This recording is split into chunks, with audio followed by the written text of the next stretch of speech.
Investors want to know the deal. And this is a very big mistake that some entrepreneurs, they pitch to an investor, they send in their business plan, they have a conversation with an investor, but they don't ask for anything.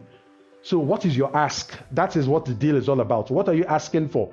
You've told me all these interesting things about the problem you're trying to solve, your product, the market size, your competition, your interesting team. But what are you asking for?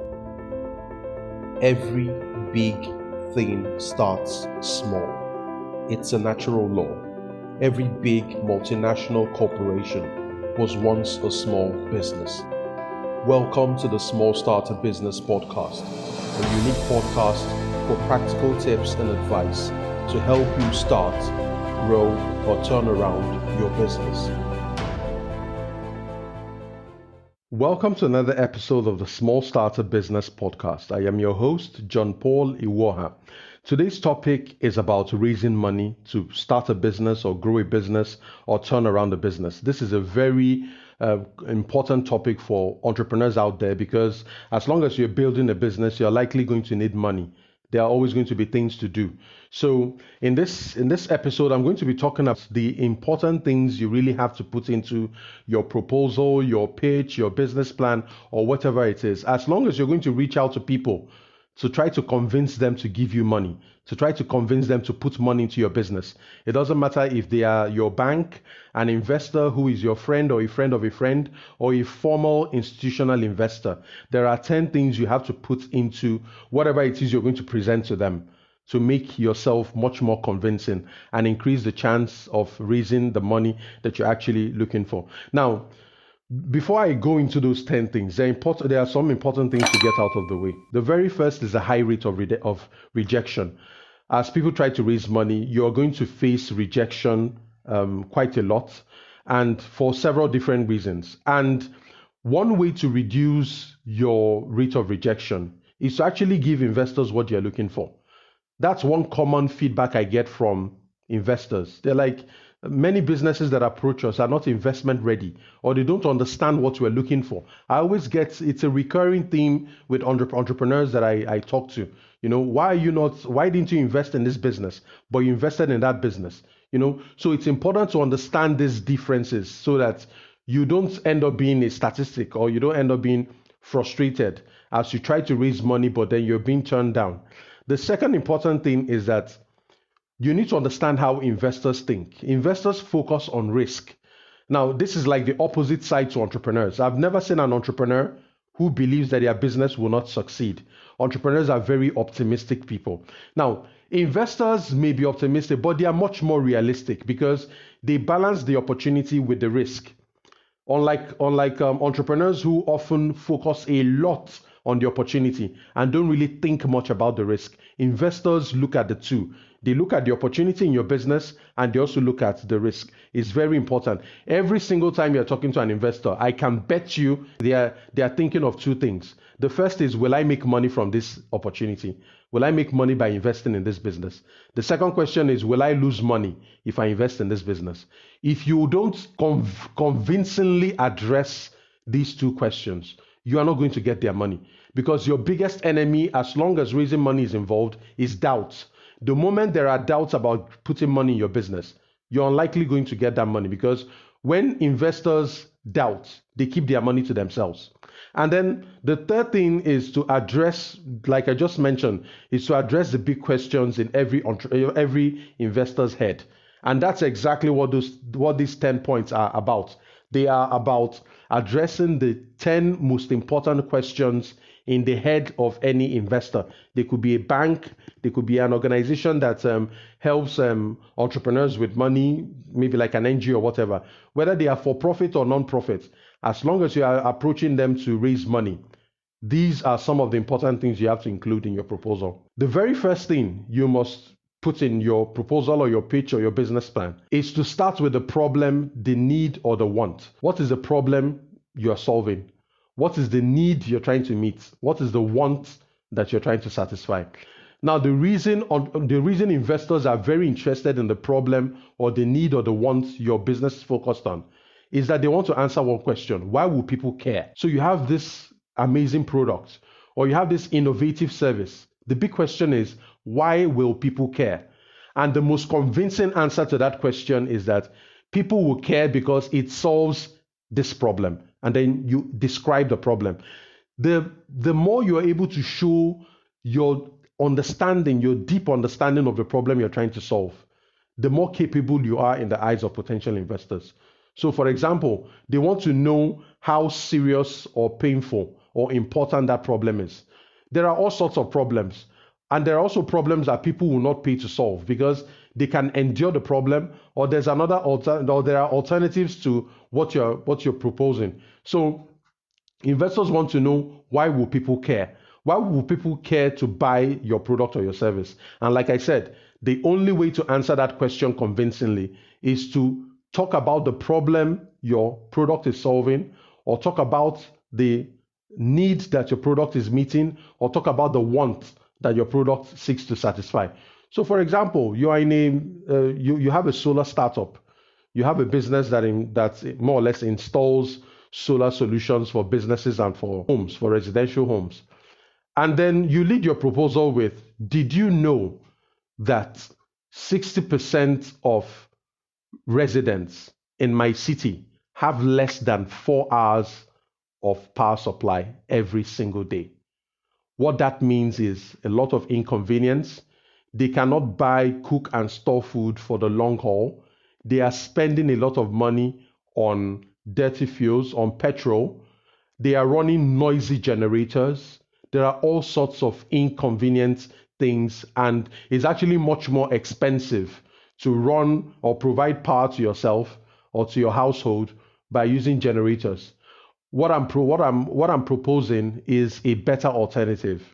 I provide solar solutions to households and businesses. Solar solutions do not emit any poisonous gases. They are noiseless, they don't produce any noise. And by using our systems, businesses can save up to 50% of the cost they currently spend on diesel, on petrol, and on working with generators. Now you've described the problem.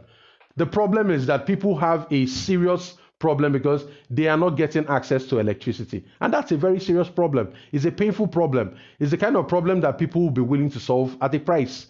So you need to explain your problem very well. And if you listen to what I said, I gave examples. I talked about how many hours in a day out of 24 hours.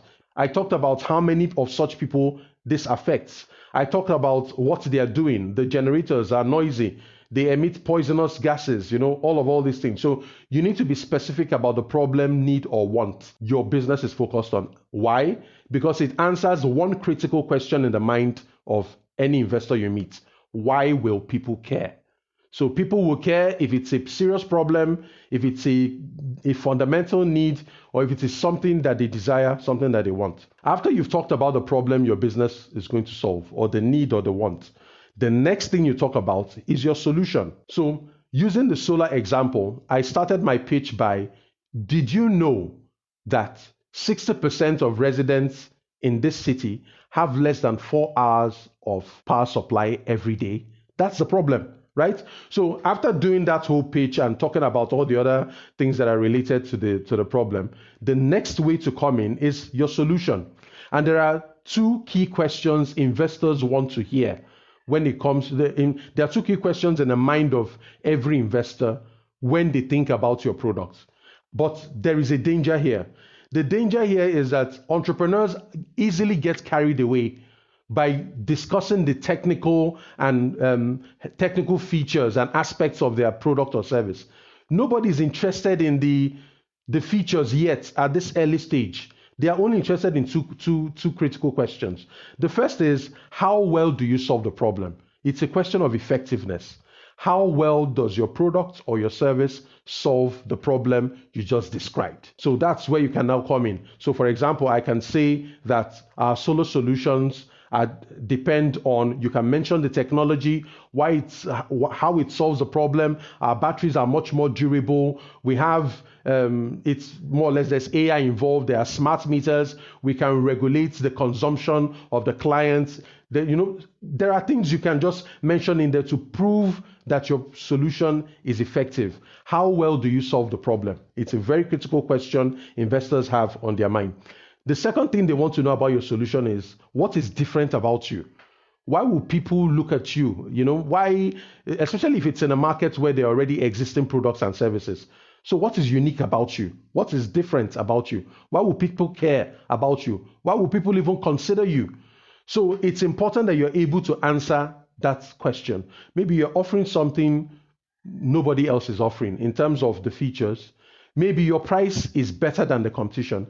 Maybe your service is much more focused and much more niche than the existing competition. Maybe there are things you can do that other people cannot do.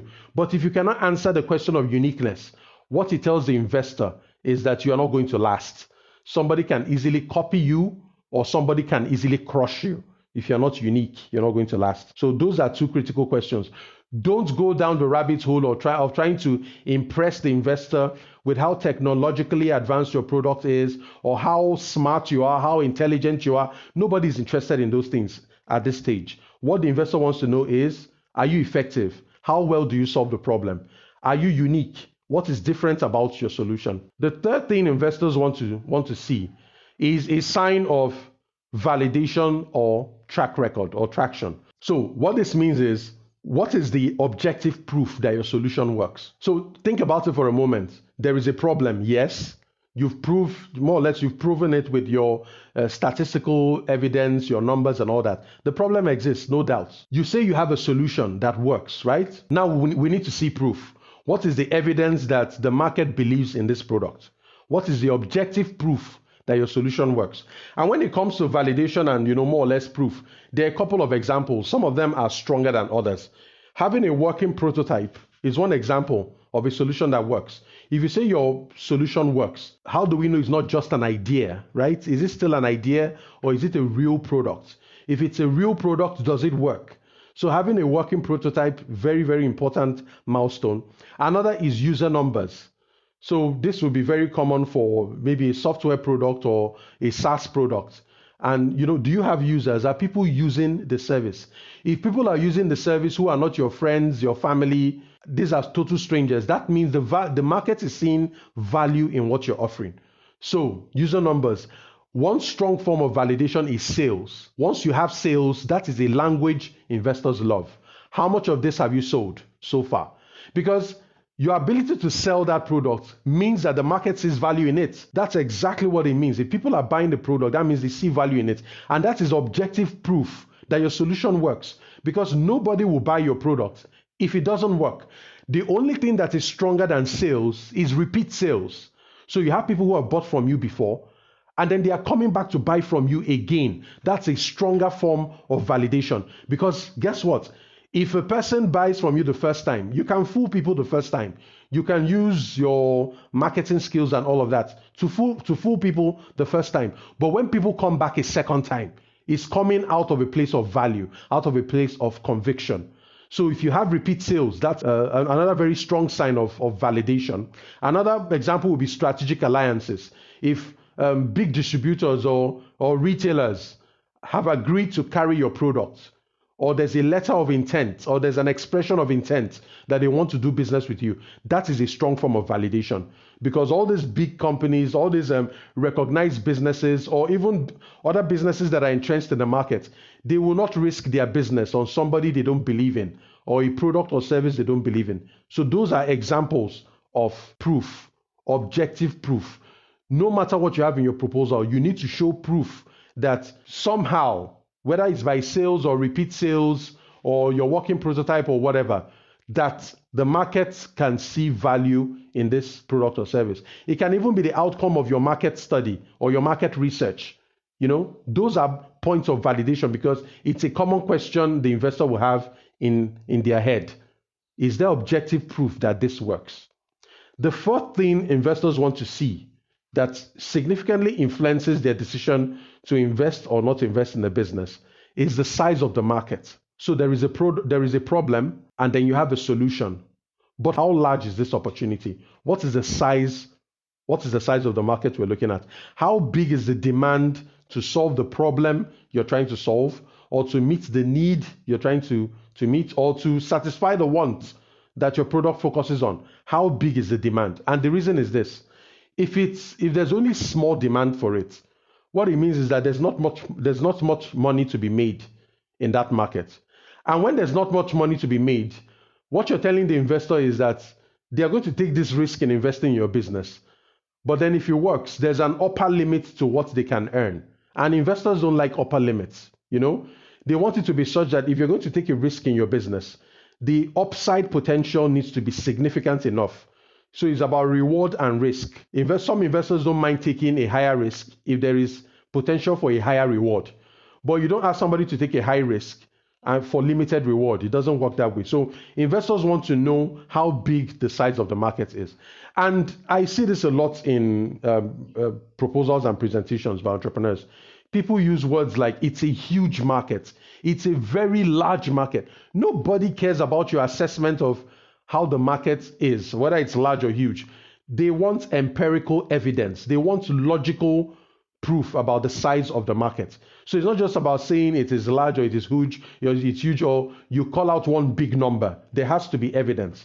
And there are ways that this is done. Inside the Insiders program, I teach this in one of the courses in there. It's in the roadmap program and it's in the, I think it's in the investment readiness course in there, where there's a bottom-up approach and there's a top-down approach to sizing a market.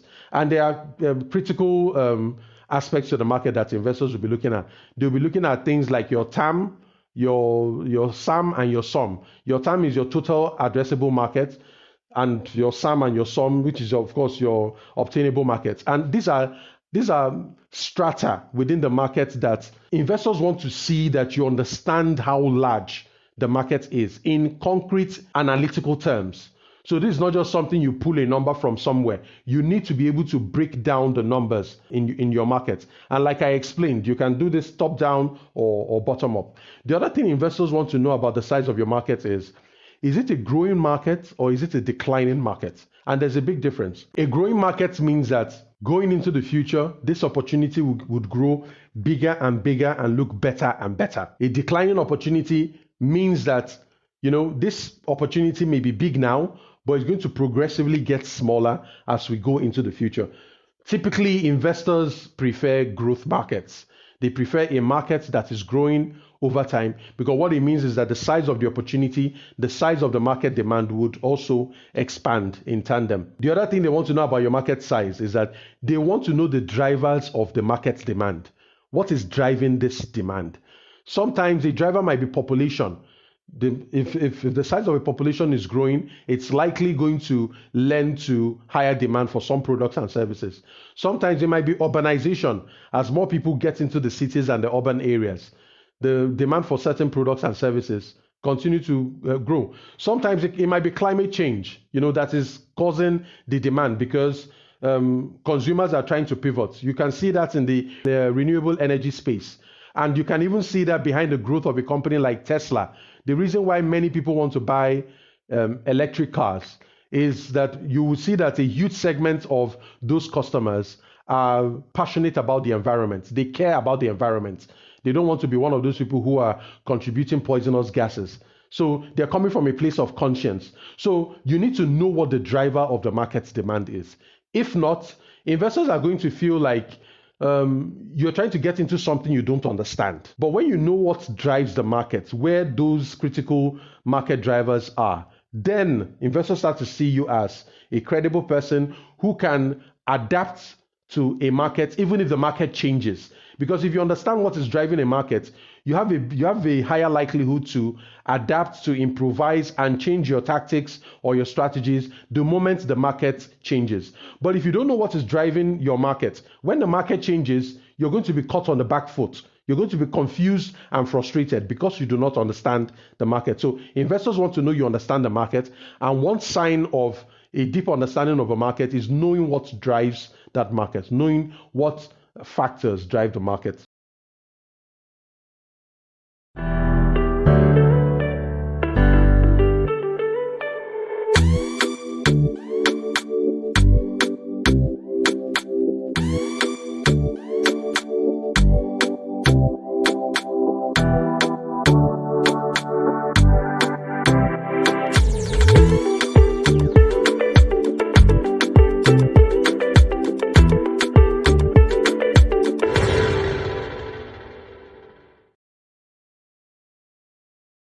After market size, the next thing investors want to know about is the competition. And this is one area that entrepreneurs do not pay enough attention to. Why? Because we're so optimistic as entrepreneurs, we underrate the competition. We disregard the competition.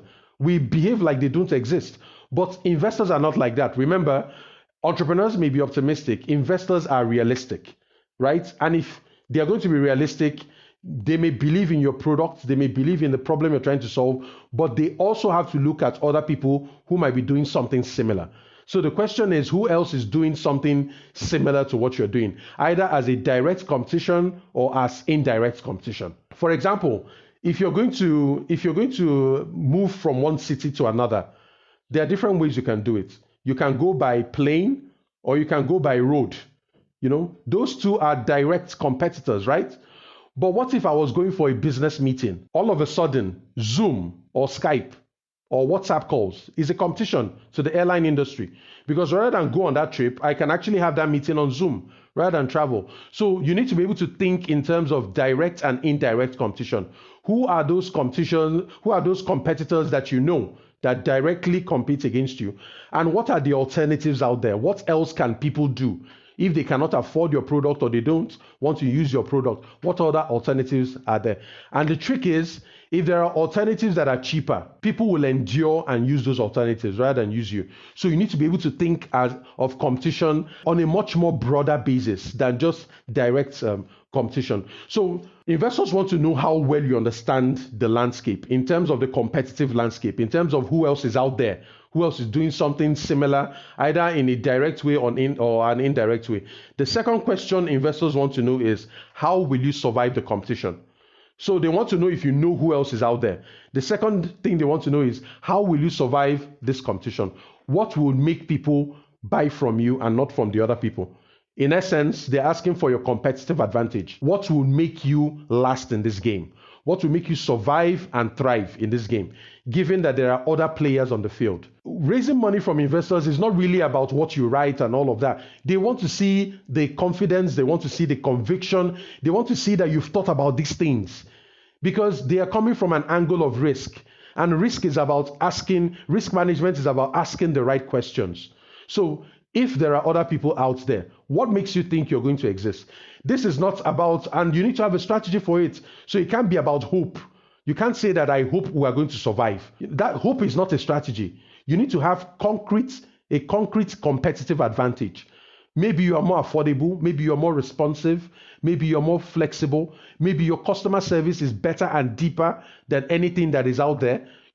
Maybe you're much more convenient. There has to be a ground on which you're competing. Maybe because of your business model, you're much more efficient. You can produce the product cheaper and faster than the competition. You need to have a competitive advantage.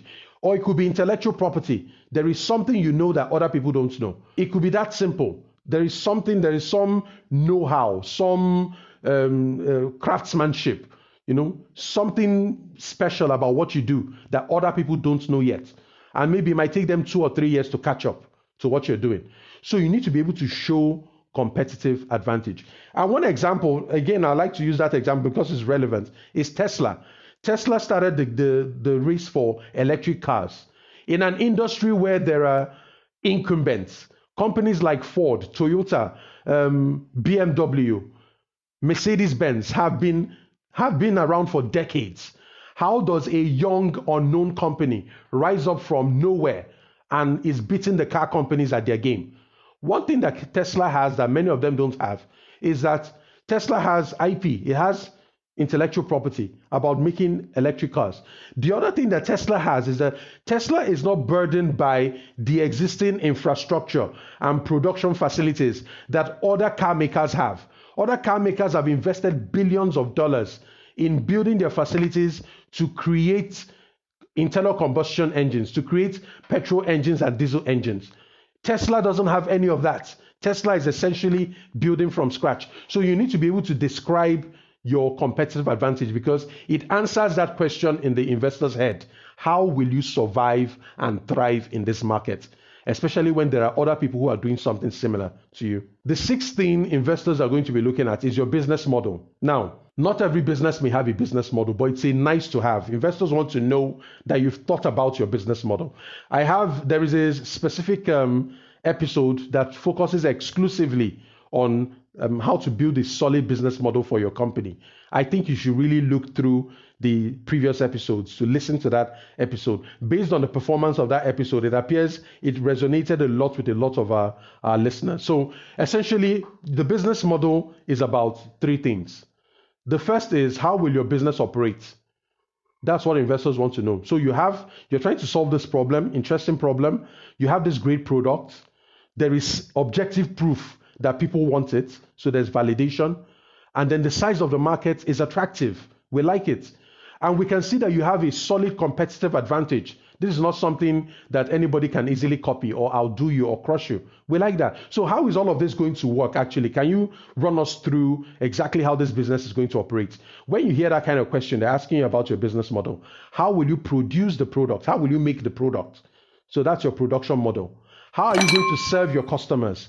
How will you serve them? Will you have an office space, or are they coming to the office? Are you going to serve them over the internet, over the phone? Are you going to deliver to them? So they want to know, how are you going to serve your customers? That's your delivery model.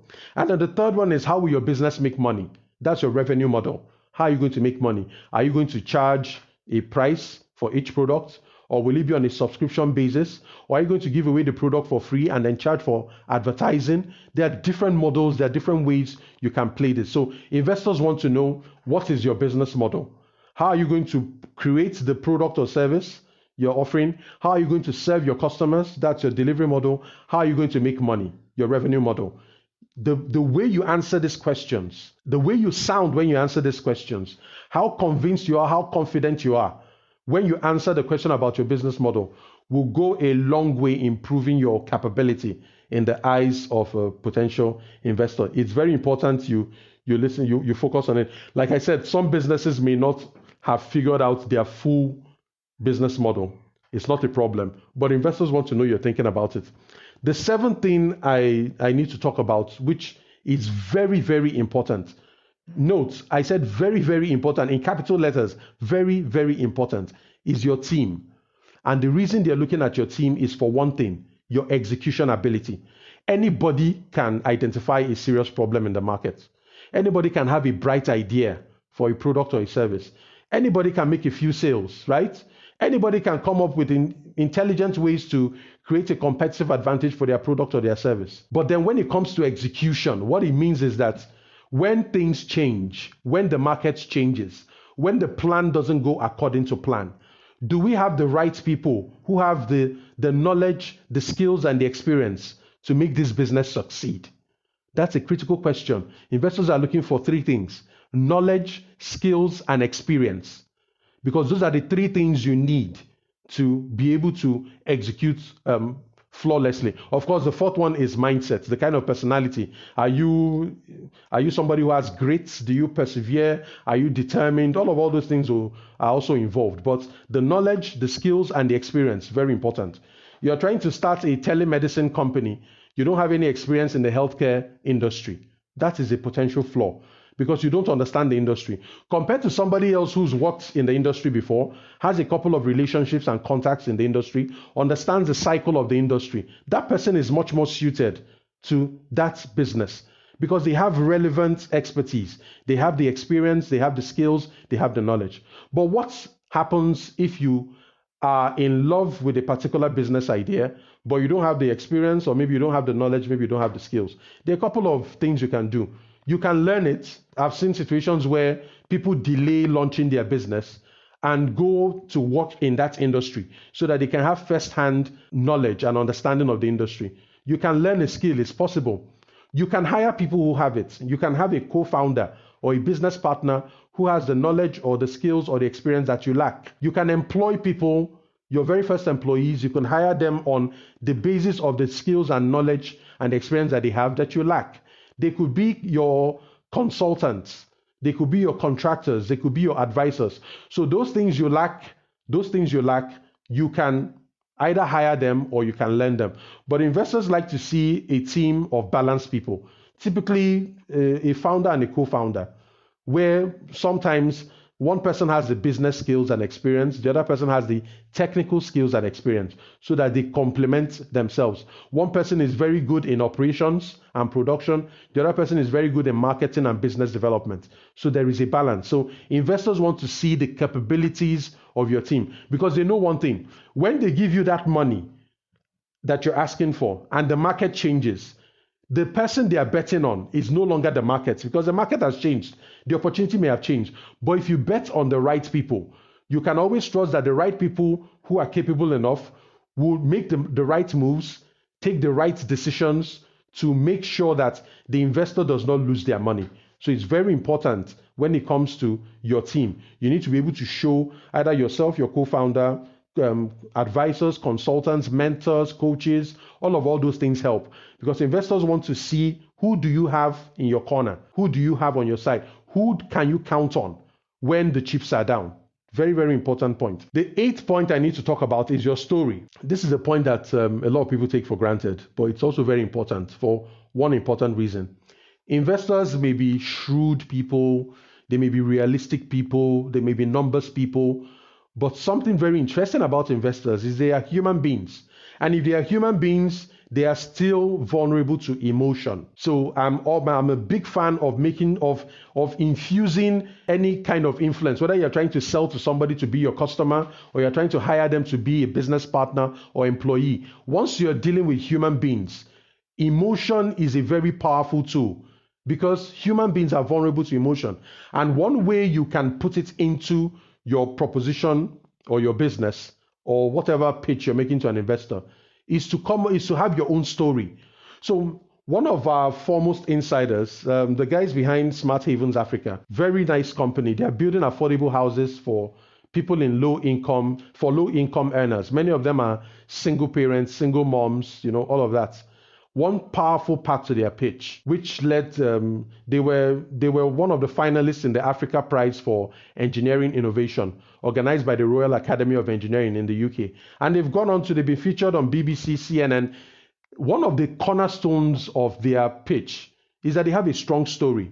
One of the co-founders grew up in very desperate times. They were homeless. He was homeless. Their family was thrown out of their home. They couldn't afford a home, So it's a real life experience he's lived. The problem he's trying to solve in the market, which is homelessness for low income people, it's not just a problem that is abstract to him. He has gone through the very same things. He hawked in the streets. He slept outside because he didn't have a roof over his head. So imagine how compelling that story is compared to somebody who is just drawn to the market because there's a commercial opportunity to make money. This person who has a personal connection, an emotional connection to the problem they're trying to solve is a much more convincing person. He's a person who is unlikely to give up when he faces challenges because it's not just about making money. It's about impact. It's about correcting something that is wrong in the world. It's about creating positive experiences and making sure that other children don't suffer the same thing he suffered as a child. So he has a bigger skin in the game than somebody else who is just looking at this thing as an opportunity to make money. So if you have a story that connects you to the problem you're trying to solve, to the solution that you provide, to the vision you have of the future, to your purpose, to your mission, investors are drawn to signs of people who have a passion, mission, and a strong vision for the future. Because for you, it's personal. It's not about the money. It's personal to you. So I would rather invest in somebody who is taking this problem personally than somebody who is just looking at it as an opportunity to make money. Now, what that tells me is that if there is a problem and the business is not making as much money as you planned, that person is likely to give up. But if it's a problem that is personal to me, whether I'm making money or not, I'm much more likely to endure and persevere in the long haul. So that's why it's important. Use your story to your advantage. It's not easy to be vulnerable, to share a part of your history or a part of your life that you would rather remains private. Yes, I get that. But what you are losing is the opportunity to connect on an emotional level with the investor, which can be rare. because these are shrewd people, rational people, numbers people, logical people. But your story is your story. You're not making it up. So it's an opportunity for you to connect on an emotional level with potential investors. And many times when people pitch, some of the good pitches I've seen, you start with your story, because your story sometimes connects to the problem, and then from the problem you talk about the solution, from the solution you talk about the size of the market, from the size of the market you talk about the competition, business model. You get the drift, right? That's exactly how it flows.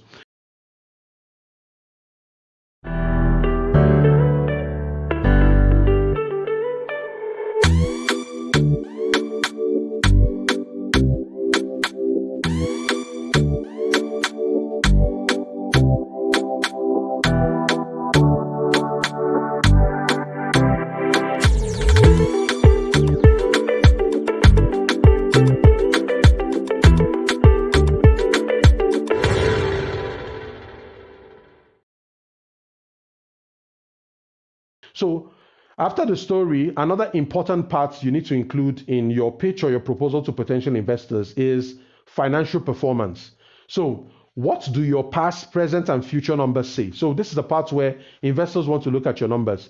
If you're a business that's been existing for some time, investors want to see the history of performance.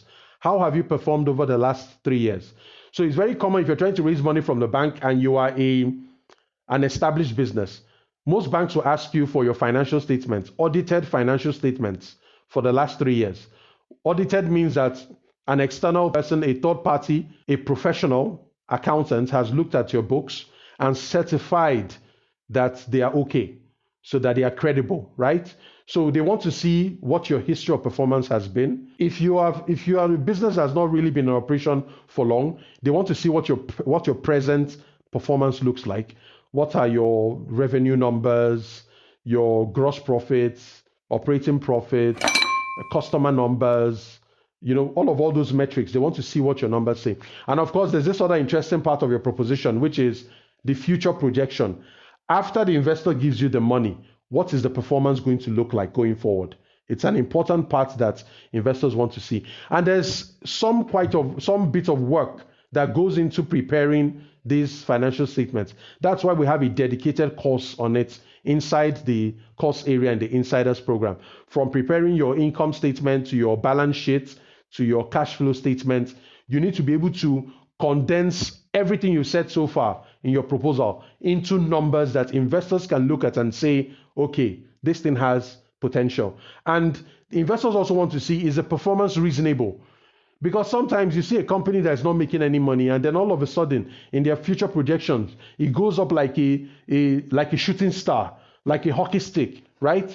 All of a sudden, it's magic. Investors want to see if it's reasonable. So as you're projecting your sales numbers, something needs to be happening on the back end. If you're going to sell more, it's likely you need more capacity, more space, more employees, more. So everything needs to be connected. So those are some of the signs investors are going to be looking at. They'll be looking at your key ratios, working capital ratios, your profitability ratios, your efficiency ratios. They'll be looking at some key metrics, because this is how they analyze your financial statements to see if what you're trying to do is actually executable. So that's it for financial performance. And then the 10th part of this episode of what investors want to see before they invest in any business is the deal. Now, so let me say that again. Investors want to know the deal. And this is a very big mistake that some entrepreneurs do. They pitch to an investor, they send in their business plan, they have a conversation with an investor, but they don't ask for anything. So what is your ask? That is what the deal is all about. What are you asking for? You've told me all these interesting things about the problem you're trying to solve, your product, the market size, your competition, your interesting team. But what are you asking for? It's a channel investors want to listen to. It's called WIITFM. What's in it for me? So what's in it for the investor? What are you asking for? Why should the investor be interested? So this is the part where you say, we're trying to raise $100,000 either as equity, we're trying to raise $100,000 in exchange for 15% of our company. You have to ask for something. It's that thing you ask for that will form the foundation for the negotiations and the ongoing discussions. But if you don't ask for anything, all you're giving is information. And pitching to an investor is not about giving information. you're actually going to ask for something, and that's what you're going to end with. Or you want to raise $10 million to expand our current capacity, hire more employees, move to a bigger space. More or less you justify this is what we're asking for. In exchange for that, we intend to give out 20% of our company or 30% or whatever it is. You have to ask for something. It's very important. So at this point of the episode, let's recap. I mentioned at the beginning that many investors tend to think that the entrepreneurs who approach them are not investment ready. And what they mean by investment readiness is that there are 10 important questions you need to answer in whatever proposal, whether it's an elevator pitch, whether you're standing on stage or you meet somebody at the airport in a lobby or something. These are important questions you're going to be asking.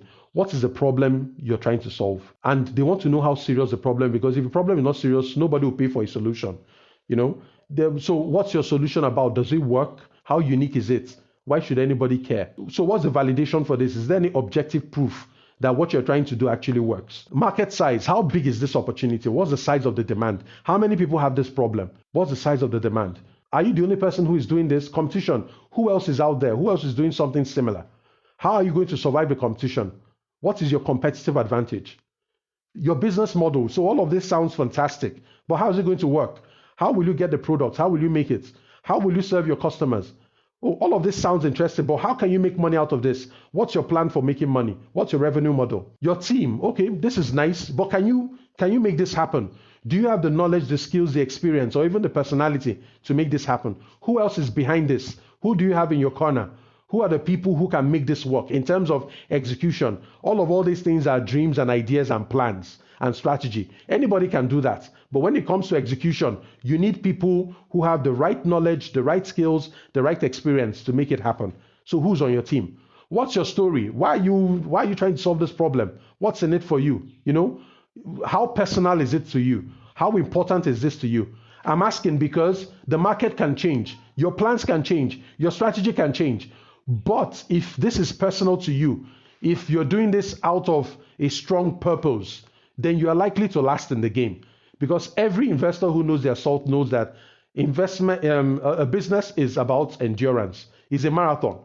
So you need somebody who has more or less the right motivations to make the business work. And then financial performance. Let's look at the numbers.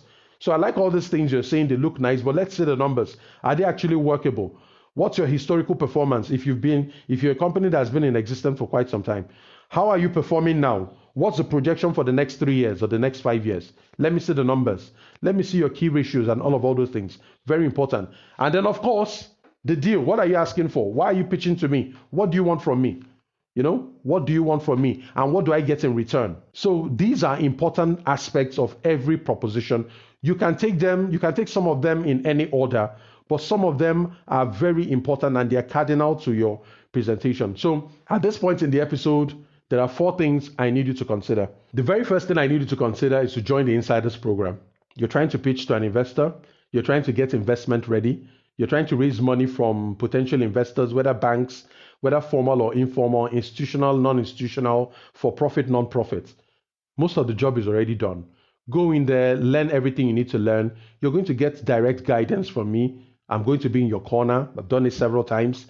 On the eve of pitching for major events, we have several winners. We have Mohammed won $10,000 in a pitch competition in Somalia. Maxwell won the Seed Stars competition for Ghana. We have Anne and Will of Smart Havens Africa. They competed in the UK and they came up as finalists for the Africa Prize for Engineering Innovation. So these things actually work. They work because it's what I've been doing for almost a decade, right? So rather than take your chances or try to more or less try and figure it out on your own, become an insider. And to learn more about the Insiders program, you can check us out at smallstarter.com/insiders. smallstarter.com/insiders. The second thing I need you to consider is to tell your friends about this podcast. If you like what you hear, if you've gotten value from the things you've learned in this podcast, in the previous episodes, tell somebody about it. Recommend it to a smart friend who's trying to start a business, who is trying to grow a business, or who's trying to turn around a business. They're going to thank you for it. The third thing is, if you want to give us a pat on the back, the very best way to do that is to give us a 5-star review. A 5-star review makes it possible for people who don't know about the Small Starter Business Podcast to find us. You see, so it helps us rank better in the podcast directories. And to leave us a review, you can head over to smallstarter.com/review. Smallstarter.com/review. So if you're going to make the move to become an insider, I look forward to understanding the kind of business you run, how investment ready you are, how much money you're trying to raise, what sources of investment you're looking at, and then look at what your proposal looks like. Because it's very likely, if you haven't raised money, it's very likely there is a problem with one of the 10 things I talked about in this episode. And with you, I'm going to find what that part is, and we're going to make up for it. We're going to craft something solid so that you become much more convincing when you approach potential investors or banks or any other source of funding to try to raise money from them. I hope you got value from this episode, and I look forward to talking again to you in the very next episode. Take care of yourself. Be safe. Cheers. I hope you enjoyed this episode of the Small Starter Business Podcast. To take our free business courses or join one of our signature programs for special entrepreneurs like you, head over to smallstarter.com to join our private community. See you inside.